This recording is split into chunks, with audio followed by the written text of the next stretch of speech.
Vitamin D పుష్కలంగా లభించాలి అంటే ఏ ఫుడ్ తీసుకోవాలి? సూర్యకాంతి ద్వారా ఏ సమయంలో గడిపితే విటమిన్ డి అనేది మనకి లభిస్తుందో ఒక్కసారి చూసేసేద్దాం.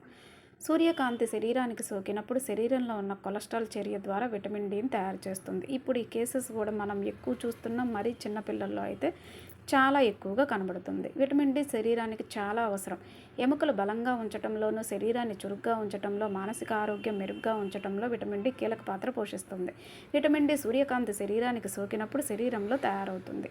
సూర్యకాంతి శరీరానికి సోకిన శరీరంలో ఉన్న కొలెస్ట్రాల్ చర్య జరపడం ద్వారా విటమిన్ డిని తయారు చేస్తుంది.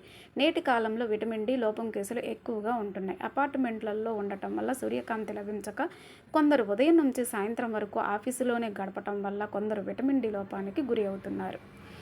సూర్యకాంతి ఏ సమయంలో శరీరానికి సోకినా విటమిన్ డి ఉత్పత్తి అవుతుంది అనుకుంటే పొరపాటే. సూర్యకాంతి లేత కిరణాలు సోకినప్పుడు మాత్రమే విటమిన్ డి తయారవుతుంది. ఇది ఉదయం 7 గంటల నుంచి 9 గంటల మధ్య సమయంలో లభిస్తుంది. విటమిన్ డి లోపిస్తే ఎముకల బలహీనత, ఇదే కాకుండా డిప్రెషన్, బలహీనత, తొందరగా అలసిపోవటం వంటి సమస్యలను కూడా మనం ఎక్కువగా చూస్తూ ఉంటాం. ఇవి మనం ఫేస్ చేస్తూ ఉంటాం కూడా. దీనికి ఏం ఫుడ్ తీసుకోవాలి అనేది ఇప్పుడు చూద్దాం.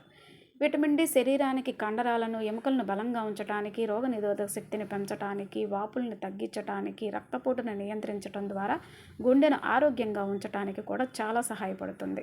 ఇది లేత కిరణాల ద్వారా లభ్యమవుతుంది. అండ్ ఫుడ్ ఏంటి అంటే ఫ్యాటీ ఫిష్, సాల్మన్, మ్యాకెరల్, చీజ్, పుట్టగొడుగులు, గుడ్లు, తృణధాన్యాలు, నారింజ రసం, సోయా పాలు వల్ల ఎక్కువగా విటమిన్ డి లభిస్తుంది.